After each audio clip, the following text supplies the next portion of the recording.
Bismillahirrahmanirrahim. Assalamualaikum warahmatullahi wabarakatuh. Alhamdulillahi rabbil alamin. Alhamdulillahi wa kafa.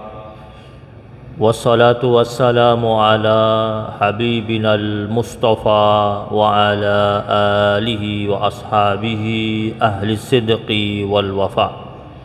Allahumma salli wa sallim ala sayyidina Muhammad al-fatihi lima ughliqa wal khatimi lima sabaq nasiril haqqi bil haqq wal hadi ila siratikal mustaqim wa ala alihi haqqa qadrihi wa miqdarihi al-azim.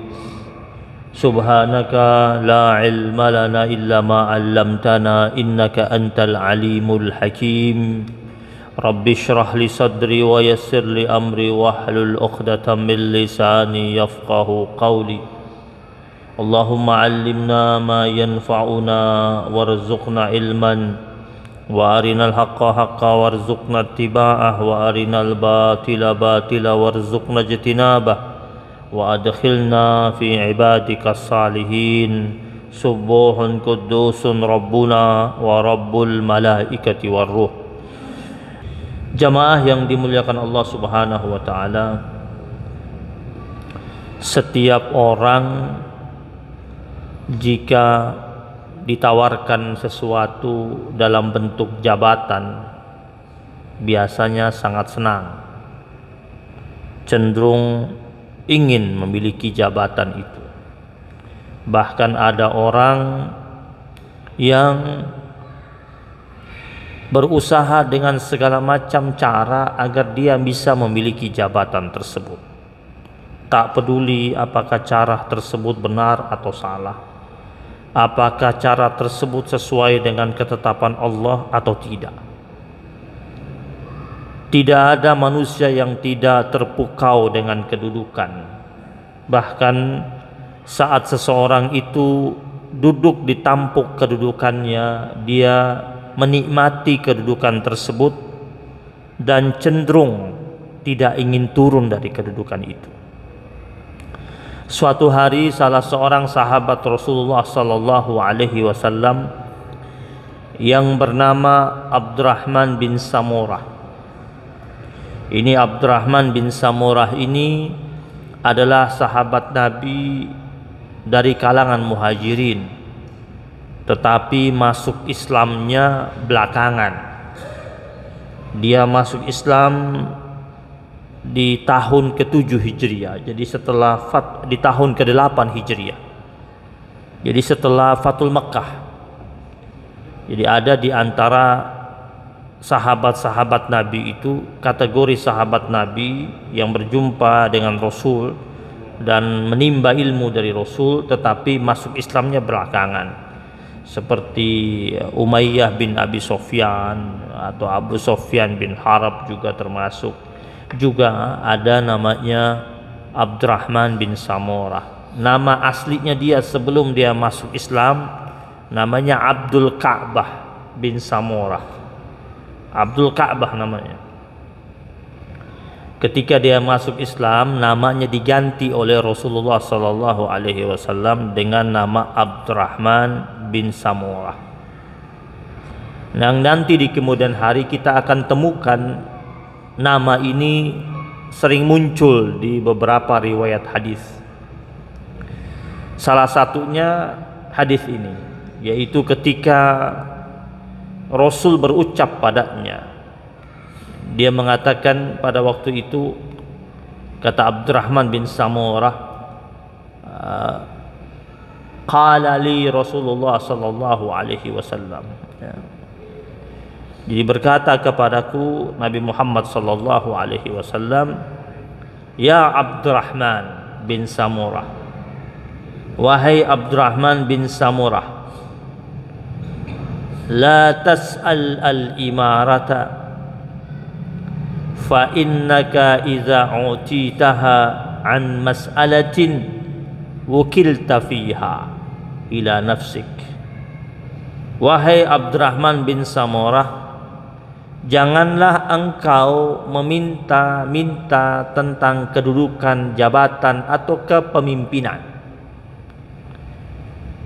Fa innaka iza u'titaha an mas'alatin wukilta fiha ila nafsik. Karena jabatan atau kedudukan atau kepemimpinan itu kalau engkau yang minta, maka engkau akan diberikan jabatan tersebut dan engkau akan diminta, dituntut. Orang yang kasih pasti nuntut sama engkau, pasti banyak minta. Maksudnya kalau engkau itu cari-cari jabatan, bisa aja ada yang kasih, tapi biasanya yang kasih itu minta timbal balik. Minta kedudukan di satu wilayah, banyak dukungan, engkau cari kemana-mana dukungan, terus orang beri dukungan, nanti engkau bakal diminta juga pertanggungjawaban. Bukan hanya itu, engkau juga akan diminta timbal balik oleh orang yang memberikan suara pada dirimu. Wa in u'titaha an ghairi mas'alatin u'inta 'alaiha. Yang kedua, jika engkau diberikan jabatan tersebut an ghairi mas'alatin, tapi diberikan tanpa engkau minta. Engkau yang diminta, bukan engkau yang minta, engkau yang diminta. Orang datang kepadamu terus melihat ada kemampuan pada dirimu, kemudian menyodorkan dirimu agar engkau bisa maju sampai engkau duduk jabatan tersebut, wa inta 'alaiha, maka engkau akan dibantu. Kenapa? Karena bukan engkau yang mau, engkau yang diminta. Maka orang-orang yang mendorongmu untuk sampai masuk pada posisi itu, maka tentu mereka sudah bersedia juga untuk membantu engkau ketika engkau berada pada posisi jabatan tersebut. Nah, jemaah yang dirahmati Allah Subhanahu wa taala, tentu dalam hadis ini ya, kita perhatikan betapa Rasul sallallahu alaihi wasallam mengingatkan kepada kita, menasihatkan kepada kita bahwa ada hal yang perlu diperhatikan tentang jabatan. Ya. Jabatan bukan untuk diminta, tetapi jika ada kesempatan, kemudian orang tersebut yang memiliki kesempatan itu dia memiliki kualifikasi untuk mengikuti suatu jabatan tersebut, atau ada panggilan untuk menempati jabatan tersebut yang merupakan tugas harus dia emban, maka dia boleh mengemban jabatan tersebut. Jadi kalau ada orang dia merasa dia punya kemampuan, boleh nggak dia minta? Boleh. Seperti Nabi Allah Yusuf alaihi salam minta jabatan sama penguasa Mesir. Tapi Nabi Yusuf minta dan dia kasih tahu tentang kemampuannya, dan benar-benar Nabi Yusuf punya kemampuan. Hafizun alim, mampu menjaga amanah, dan Nabi Yusuf juga memiliki kecerdasan di bidang yang dia minta. Jadi dia minta dan dia kasih tahu, saya mau posisinya di sini sesuai dengan kemampuan saya. Jadi tidak bilang kasih deh pokoknya di mana aja deh yang penting jabatan, enggak begitu. Ya. Tapi disebut saya minta posisinya di sini karena kemampuan saya di sini, kebisaannya saya di sini.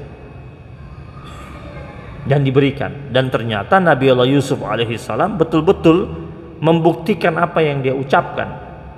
Betul-betul Nabi Allah Yusuf alaihissalam mampu menjalankan tugas yang telah diberikan kepadanya.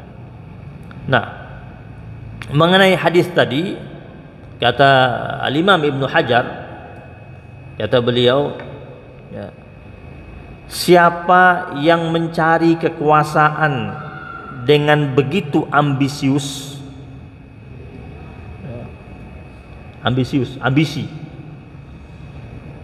sebenarnya orang ini tidak bakal ditolong oleh Allah Subhanahu wa taala.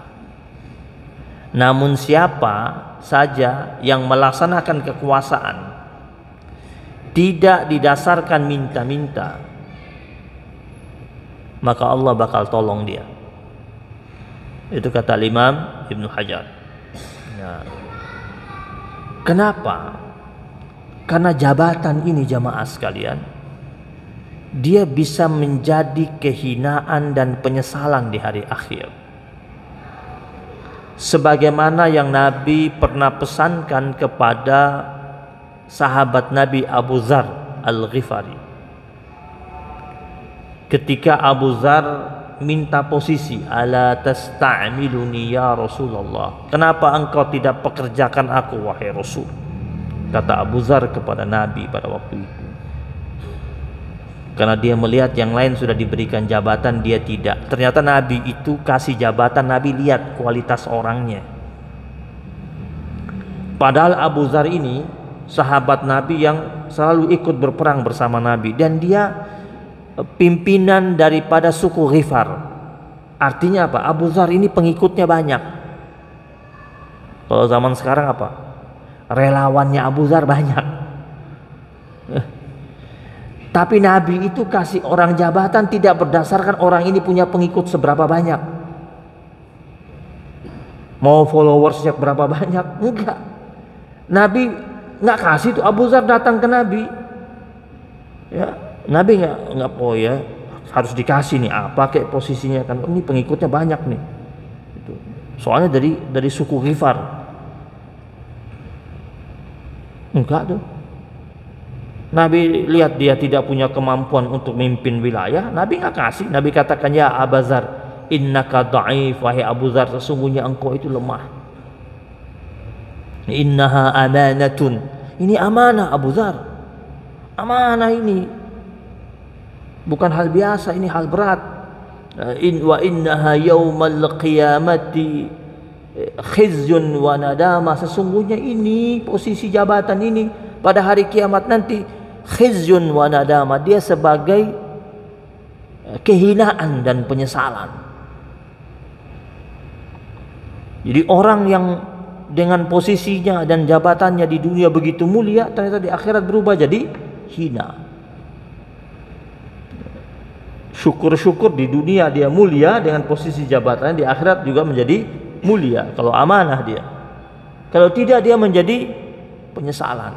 Wanadama, dia menjadi terhina. Wanadama, menjadi penyesalan.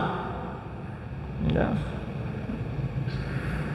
Banyak yang menyesal nanti di hari akhir. Seandainya dulu tidak maju saya, seandainya dahulu saya tidak terima posisi itu, nyesal di hari akhir. Nadama. Illa, kata Nabi, kecuali man akhadhaha bihaqqiha, orang yang mengambil posisi itu, jabatan itu, kedudukan itu sesuai dengan haknya, sesuai dengan kemampuannya dan kebisaannya. Wa addalladzi 'alaihi fiha, dan dia menjalankan tugas-tugas tersebut dengan sebaik-baiknya. Ya. Nah, dan di zaman sekarang yang dibutuhkan cuma dua sebenarnya, dan itu diajarkan dalam Islam sama Nabi: integritas dan profesional. Dua itu. Integritas itu yaitu di situ ada isi tentang kejujuran, amanah, itu integritas. Karyanya profesional tentang apa? Tentang keadilannya, kemampuannya, ya, kecakapannya. Dua ini yang diminta itu, dan dua ini betul-betul ditekankan oleh Rasulullah Sallallahu Alaihi Wasallam. Kalau dua ini dia miliki dengan sebaik-baiknya, dia dapat menjalankan roda amanah itu dengan indah dan mampu memimpin dengan sebaik-baiknya. Makanya kita ini diperintahkan oleh Allah Subhanahu wa taala untuk menyerahkan dan memberikan amanah itu kepada orang yang memiliki dua ini sebenarnya, integritas dan profesional. Dalam surat An-Nisa ayat 58 jelas sekali Allah katakan, innallaha ya'murukum an tu'addul amanati ila ahliha. Sesungguhnya Allah Subhanahu wa taala telah memerintahkan kalian. Selalu Allah merintahkan kalian, ya'murukum, selalu memerintahkan kita semua ini. Untuk apa? Antu'addul amanati ila ahliha. Untuk menyerahkan amanah itu kepada yang berhak. Jadi tidak saja yang menerima amanah itu yang bakal ditanya. Kita yang kasih suara kita ini ditanya, jemaah sekalian. Kasihnya ke siapa? Diberikannya kepada siapa? Makanya dalam proses untuk sampai pada penyerahan amanah kepada orang-orang yang tepat itu bakal dipantau oleh Allah Subhanahu wa taala. Dalam agama Islam juga kita diajarkan bahwasanya setiap pekerjaan itu hendaknya dilakukan dengan penuh optimal, dengan penuh tanggung jawab, dengan betul-betul sangat profesional. Hadis Nabi, Rasul bersabda, innallaha azza wa jalla, sesungguhnya Allah azza wa jalla, yuhibbu idza amila ahadukum amalan ayyutqinah. Allah itu sangat suka ketika seseorang itu mengerjakan suatu pekerjaan, dia mengerjakannya dengan sangat profesionalis, sangat profesional. Nah, nilai profesional itu bukan berarti orangnya mengerjakan dengan sempurna, karena tidak akan mungkin ada yang bisa sempurna. Kesempurnaan itu mutlak hanya milik Allah Subhanahu wa taala. Tetapi orang yang mengerjakan pekerjaan tersebut, dia mengerjakan sesuai dengan kapasitasnya dan kredibilitasnya. Orang yang profesional begitu, dia bekerja sesuai dengan kapasitasnya dan kredibilitasnya. Kalau tidak, seperti yang sering-sering kadang-kadang kita saksikan itu, kenapa tidak jadi profesional? Karena yang melakukan pekerjaannya tidak sesuai dengan kapasitasnya dan kredibilitasnya. Kuliahnya di mana, pekerjaannya apa? Banyak kan begitu kan? Jurusannya apa, terus jabatan yang diterima gimana, nggak kacau balau. Kuliahnya di hukum, urus pertanian. Kuliahnya di pertanian, urus perikanan. Nggak ketemu itu. Diberikan kedudukan atas dasar saling kenal, kekerabatan, keakraban, satu grup, satu kelompok.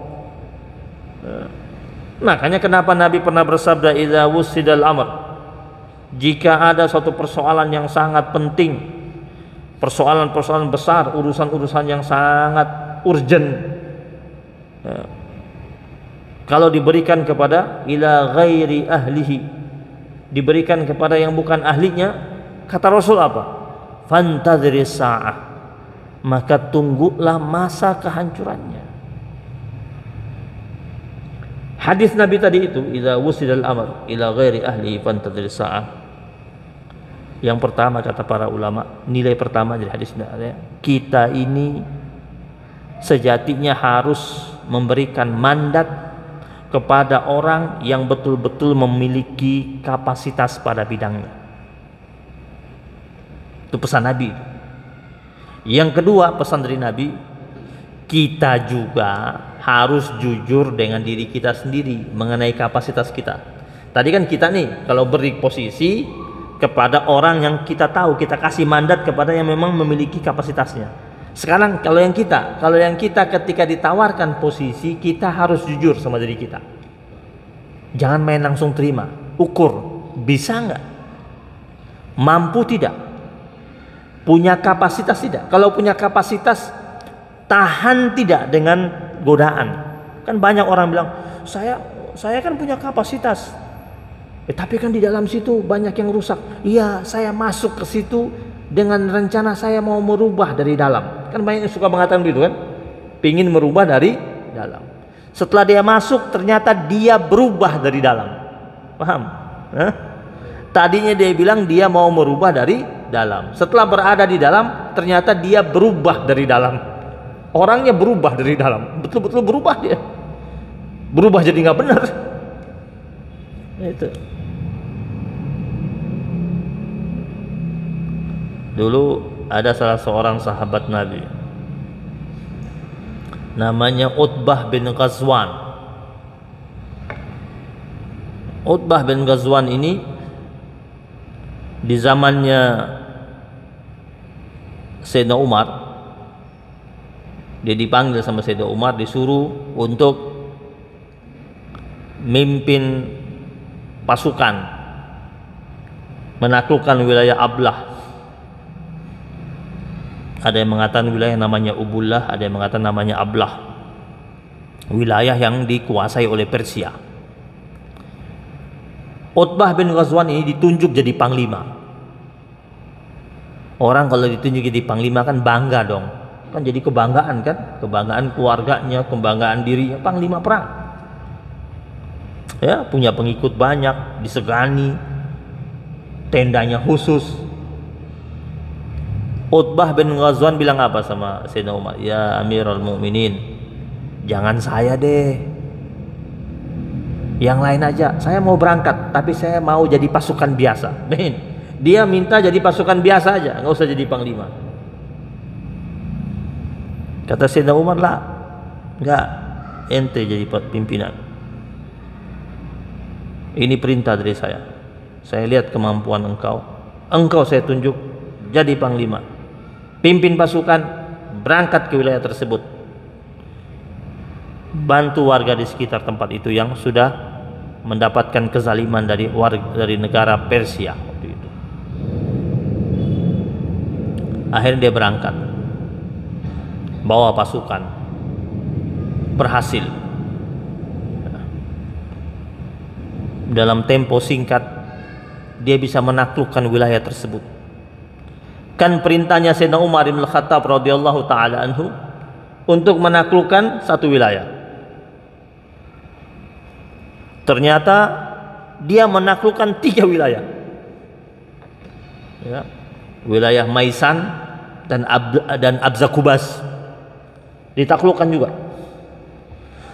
Umar bin Khattab dapat berita, senang dong, ini orang berarti hebat ini. Saya suruh taklukkan satu wilayah, 3 wilayah sekaligus dia taklukkan. Setelah dia taklukkan, kota itu dirubah namanya menjadi kota Basrah, ya. Jadi kota Basrah. Sayyidina Umar Ibn Khattab kirim surat lewat pengawalnya, disuruh datang ke Basrah, temui Utbah bin Ghazwan. Isi suratnya apa? Ngangkat dia jadi gubernur. Dia nggak pernah mimpi mau jadi gubernur. Dia pikir setelah dia mimpin pasukan menaklukkan wilayah tersebut, sudah selesai tugasnya, dia sudah siap-siap mau pulang. Dia bilang, waduh, kenapa lagi saya diangkat ini? Akhirnya jadi gubernur di situ dia. Apa yang dia bangun pertama kali? Bukan infrastruktur yang dia bangun. Pertama kali yang dia bangun apa? Masjid. Gede dia bangun masjid. Karena dia ini orangnya soleh, ahli ibadah, senangnya di masjid. Dia bangun masjid. Selama dia jadi gubernur, warga itu paling gampang ketemu dia bukan di kantor gubernur, tapi di masjid, Pak. Di cara gampang cari dia di masjid. Orangnya zuhud. Sampai-sampai dia dikritik oleh pejabat-pejabat lain, bawahan-bawahannya, eselon 1, eselon 2 bilang, aduh gimana ini gubernur kita ini, ya, ini kata sekda-sekdanya nih, gubernur kita nih, waduh, orangnya ahli ibadah, tidak mau tersentuh oleh dunia, sesekali aja nggak mau, dia nikmati dunia. Hingga suatu hari pejabat-pejabat datang ke dia, gubernur, ayolah sesekali nikmati dunia, nikmati hidup. Kami nggak pernah lihat engkau bersenang-senang. Mereka bilang sama Utbah bin Ghazwan. Apa jawaban dia? A'udzubillahi minasyaitonir. Dia baca isti'adzah.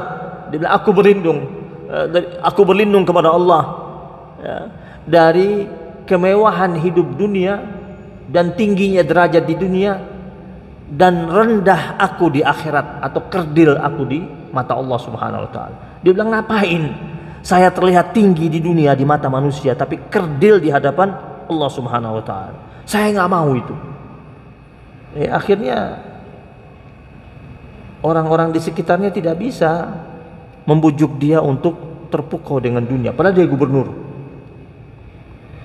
Suatu hari dia cuti berangkat haji. Utbah ini dia izin sama Amirul Mukminin Umar bin Khattab, dia pergi haji. Pulang dari haji, dia kembali ke Madinah sesaat, berkunjung ke Umar bin Khattab, laporan sudah pulang haji dia. Kata Umar bin Khattab, ya sekarang kembali engkau ke Basrah, cepat-cepat kembali, jangan lama-lama di sini, karena itu engkau masih gubernur di sana. Kata Utbah, ya Amirul Mukminin, sebenarnya saya ini pulang dari haji, ada permintaan yang mau saya ajukan kepada Anda. Apa itu? Kata Sayyidina Umar. Kata dia, saya minta berhenti. Dia minta Sayyidina Umar berhentikan dia jadi gubernur. Kata Sayyidina Umar, saya tidak melihat engkau harus saya berhentikan, tapi saya mohon, dia bilang, saya mohon berhentiin saya. Kata Sayyidina Umar, enggak, kau pulang kembali ke Basrah. Saya nggak mau lihat besok pagi kau masih di sini, kata Sayyidina Umar. Pokoknya besok nggak boleh ada di sini kau. Pergi. Ini perintah Amirul Mukminin. Ya, dia patuhi kan? Ati Allah wa ati Rasul wa ulil amri minkum. Berangkat dia ke Basrah. Ini orang baru pulang haji, doanya mustajab.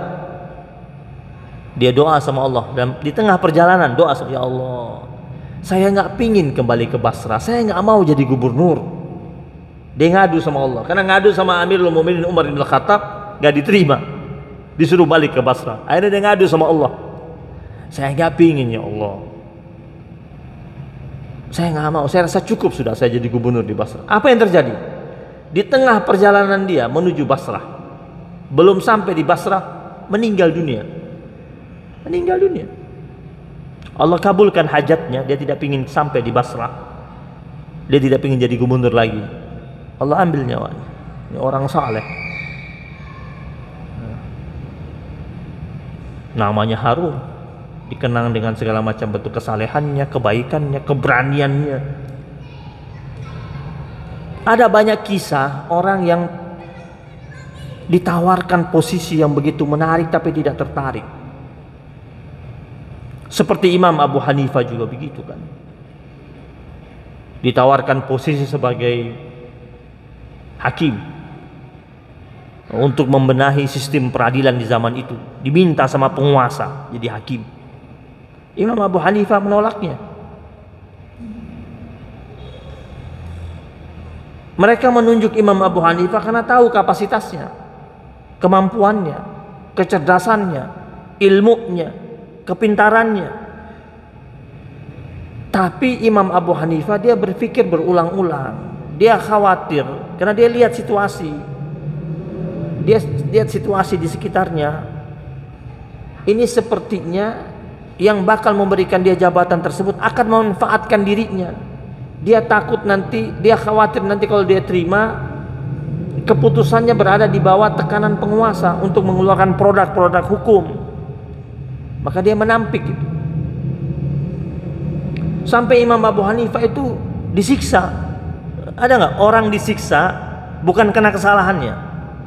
Imam Abu Hanifah dia disiksa bukan karena kesalahan, dia disiksa karena tidak mau terima jabatan sebagai hakim. Bayangin, tiap hari dia didera, dicambuk sebanyak 10 kali untuk mengatakan iya saya mau terima. Jadi cambukan itu akan berhenti kalau dia mengatakan iya deh saya mau terima jabatan. Ada nggak kayak begitu tuh? Kalau sekarang keluarin duit, itu dulu bukan keluarin duit, dipaksa untuk terima, nggak mau. Besok dicambuk lagi, enggak, dicambuk lagi berhari-hari. Sampai salah satu temannya Abdullah bin Faruk Al-Farisi tanya sama Imam Abu Hanifah, wahai Imam, kenapa engkau tidak mau terima posisi jabatan sebagai hakim? Kata Imam Abu Hanifah, ya Faruq, itu hakim ada tiga. Ada tiga jenis hakim. Yang pertama, orang yang bisa berenang dengan baik. Orang yang bisa berenang dengan baik. Kemudian dia berada di dalam tengah-tengah laut dengan waktu yang lama. Lama di laut itu. Lambat laun, orang kalau bisa berenang dengan baik, tapi kalau di laut itu lama, kira-kira dia kram nggak? Ini yang pertama. Dia kram, kaku dan tenggelam. Yang kedua, orang yang hanya bisa berenang. Maka dia ceburkan dirinya ke laut tersebut dan dalam tempo cuma 1 tahun, kram, kaku, tenggelam. Yang ketiga, orang yang tidak bisa berenang sama sekali. Dia loncat ke laut tersebut, baru sekali loncat langsung tenggelam. Itu kata Imam Abu Hanifah. Kira-kira mana yang baik? Ada. Yang bisa berenang dengan baik saja bisa tenggelam. Ya, setahun pertama, 2 tahun pertama masih idealis. Lama-lama, kalau kelamaan, luntur idealismenya, mulai terpengaruh ini dan itu. Maka itulah kenapa Imam Abu Hanifah tidak mau terima posisi itu.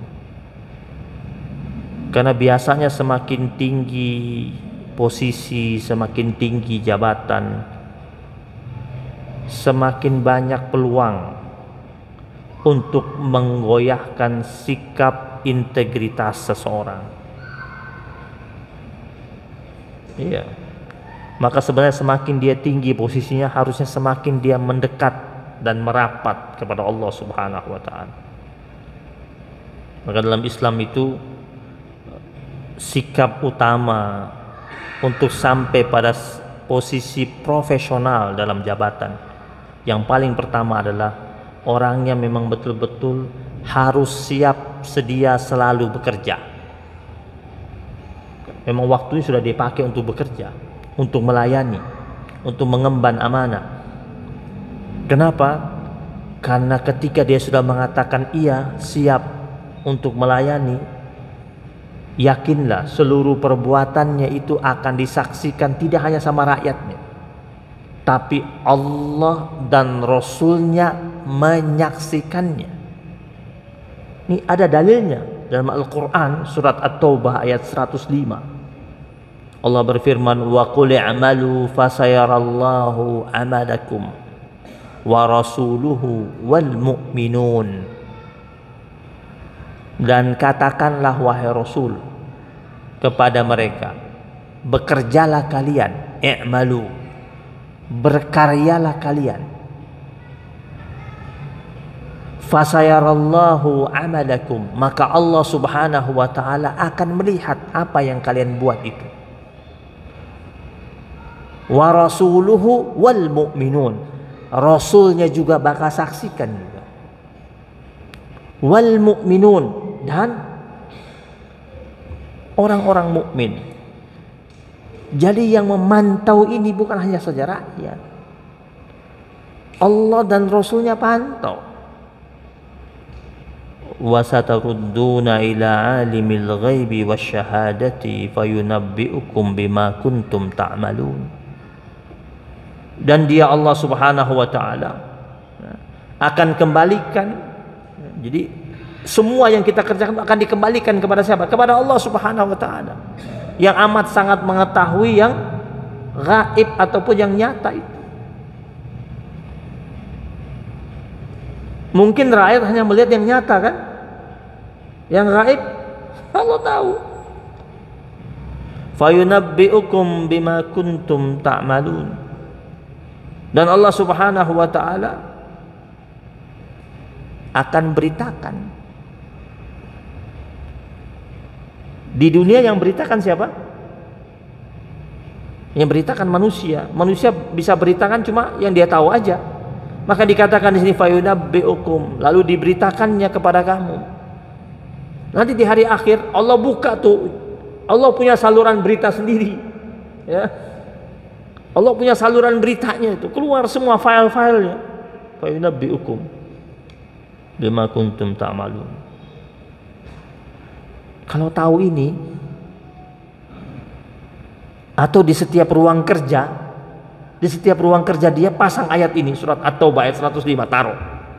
Tiap hari dia lihat. Kira-kira berani nggak dia macam-macam? Kalau di dunia, berita-berita yang suka diangkat bisa ditutup mulut kan? Bisa ditutup dengan berita-berita lain. Tapi kalau yang mensyiarkan beritanya itu Allah Subhanahu wa taala, apa cerita?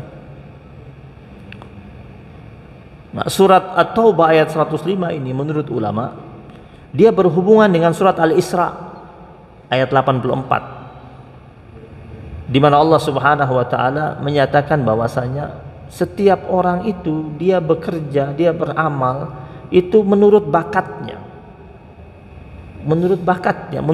menurut kemampuannya. Qul kullun ya'malu ala syakilatih. Katakanlah tiap-tiap orang itu berbuat menurut keadaannya masing-masing, berbuat menurut bakatnya masing-masing. Berarti Allah suruh kita ini kalau mau berbuat sesuatu, mengerjakan sesuatu sesuai dengan bakat kita. Ya. Ini orang ini bakatnya di mana? Ya sudah, kerjanya di situ. Kemampuannya di mana? Ya sudah, dia kerja sesuai dengan apa yang dia mampu itu. Kemudian berikutnya harus punya prestasi. Ya, minta jabatan tapi belum ada buat prestasi apa-apa. Prestasinya apa? Makanya kenapa tuh ada namanya biodatanya, ya, kurikulum vitae-nya.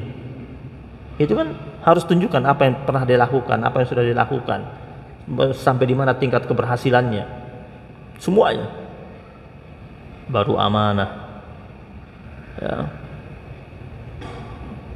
Amanah. Hadis Nabi, ma min 'abdin yastar'ihi Allahu ra'iyatan yamutu yawma yamut. Tidaklah seorang hamba Allah yang Allah Subhanahu wa taala serahi padanya untuk memimpin rakyat. Allah yang kasih kemampuan dia untuk akhirnya bisa memimpin rakyat itu. Ya. Kemudian sampai dia meninggal dunia, wa huwa ghashun li ra'iyatih. Ternyata selama dia memimpin, dia tipu rakyatnya. Ghashun li ra'iyatih. Ya. Curang sama rakyatnya. Illa harramallahu alaihil jannah, maka Allah Subhanahu wa taala haramkan untuknya surga, diharamkan oleh Allah.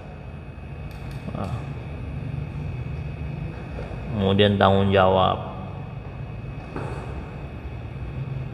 benar-benar kullukum ra'in wa kullukum mas'ulun an ra'iyati. Tanggung jawabnya betul-betul jalankan dengan sebaik-baiknya, karena semua kita yang bertanggung jawab. Kemudian yang penting lagi itu, kalau mau memimpin, mau ambil satu posisi, hatta mau jadi RT, jadi RW, ukur dirinya, dia dicintai nggak sama rakyatnya. Karena syarat yang berikutnya apa? Dia dicintai dan dia mencintai. Ya, Nabi bersabda, khiyaru a'immatikum, sebaik-baiknya pemimpin-pemimpin kalian, allazina tuhibbunahum wa yuhibbunakum, yaitu mereka yang kalian mencintai mereka dan mereka mencintai kalian. Pemimpin itu sebaik-baiknya pemimpin itu yang dia mencintai rakyatnya, rakyatnya mencintai dia. Timbal balik, jangan rakyat cinta dia nggak cinta sama rakyat, itu bukan pemimpin. Atau dia cinta, rakyat tidak cinta sama dia. Dia cinta sama rakyat, rakyat cinta sama dia. Wa yusalluna alaikum wa tusalluna alaihim, sebaik-baiknya pemimpin di antara kalian adalah orang yang senantiasa mendoakan kalian wahai rakyat, dan rakyatnya juga tiap malam doain dia. Jadi malam-malam dia bangun doain rakyatnya sehat, afiat, rezekinya bagus, usahanya lancar. Itu yang doain. Rakyat juga tiap malam bangun malam, sholat tahajud, qiyamul lail, doain pemimpinnya. Sebaik-baiknya pemimpin begitu. Pemimpin doain rakyatnya, rakyat doain pemimpinnya. Makmur itu bakal makmur. Nah, sebaliknya kata Rasul, wa syiraru a'immatikum, dan seburuk-buruknya pemimpin di antara kalian adalah allazina tubghidunahum wa yubghidunakum, yaitu orang yang kalian benci dan mereka juga benci kalian. Rakyatnya benci dia, dia benci rakyatnya. Ya. Itu seburuk-buruknya. Wa tal'anunahum wa yal'anunakum. Tiap hari kalian laknat dia, tiap hari juga dia laknat kalian. Tiap hari rakyat laknat dia. Tiap hari juga dia kata-katain rakyatnya, dia maki-maki rakyatnya. Itu seburuk-buruknya. Jadi kita berlindung sama Allah, jangan sampai ada pada posisi seperti itu. Terakhir, tepati janji. Ini janji ini penting. Janji ini bukan hanya ditanya sama yang diberi janji.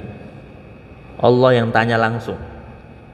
Al-Quran yang bilang, surat Al-Isra ayat 34. Wa aufu bil ahdi, innal ahda kana mas'ulan.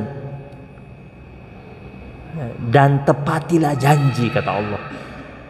Sesungguhnya setiap janji itu bakal ditanya. Kalau ditanya sama manusia yang dikasih janji, masih bisa ngeles-ngeles, masih bisa kasih alasan ini gara-gara ini dan itu. Tapi kalau Allah yang tanya, mau ngeles gimana? Sedangkan dalam surat Al-Isra ayat 34 Allah katakan innal ahda kana mas'ulan. Sesungguhnya setiap janji itu bakal ditanya oleh Allah Subhanahu wa taala. Al-Imam Al-Ghazali rahimahullah dalam kitab Ihya Ulumuddin, kata Imam Al-Ghazali, siapa saja yang telah memberikan janji, tapi ketika dia mengucapkan janji dalam hatinya itu sudah ada niat untuk tidak melaksanakan janji, saat itu pula dia dihukumi sebagai penipu dan pengkhianat dan munafik. Itu kata Imam Al-Ghazali. Kan bisa aja tuh, penting iyain aja deh, janji dah. Mengenai nanti yang penting janjiin aja dulu biar mereka senang. Nanti mengenai realisasinya bagaimana belakangan. Orang ini sudah dihukumi sebagai munafik.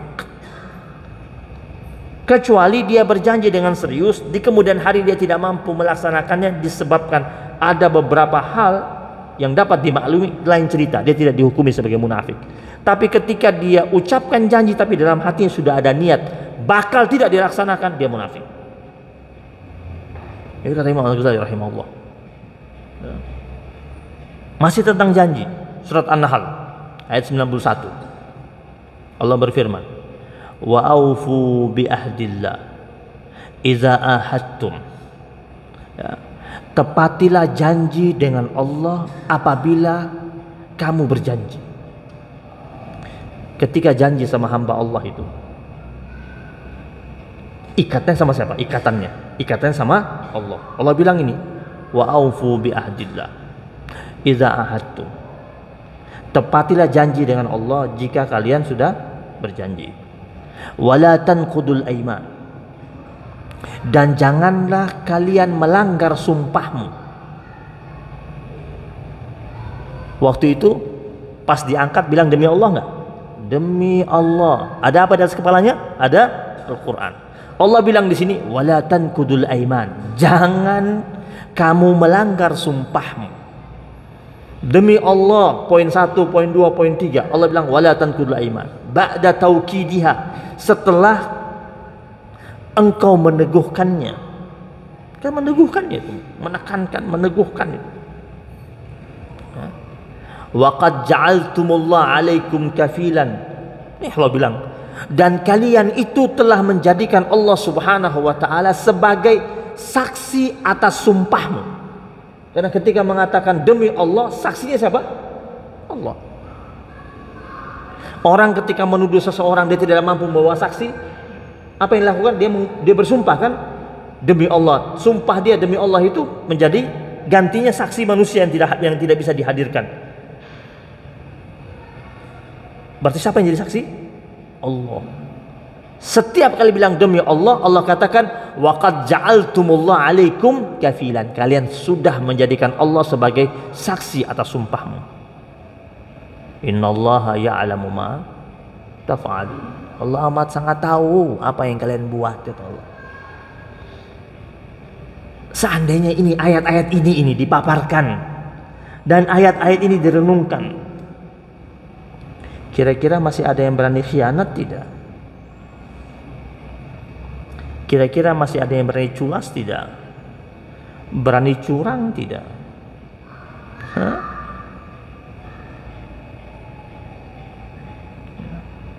Karena semuanya terikat dengan Allah Subhanahu wa ta'ala. Kalau yang demo manusia biasa, manusia demo lama-lama berhenti juga capek. Tapi bayangkan kalau yang demo itu Allah Subhanahu wa ta'ala. Saat Allah Subhanahu wa ta'ala berfirman, ya ayyuhalladzina amanu lima taquluna ma la taf'alun, dalam surat As-Saff itu, wahai orang-orang yang beriman, kenapa kalian mengucapkan sesuatu yang tidak kalian lakukan? Diucapkan tapi tidak dilakukan.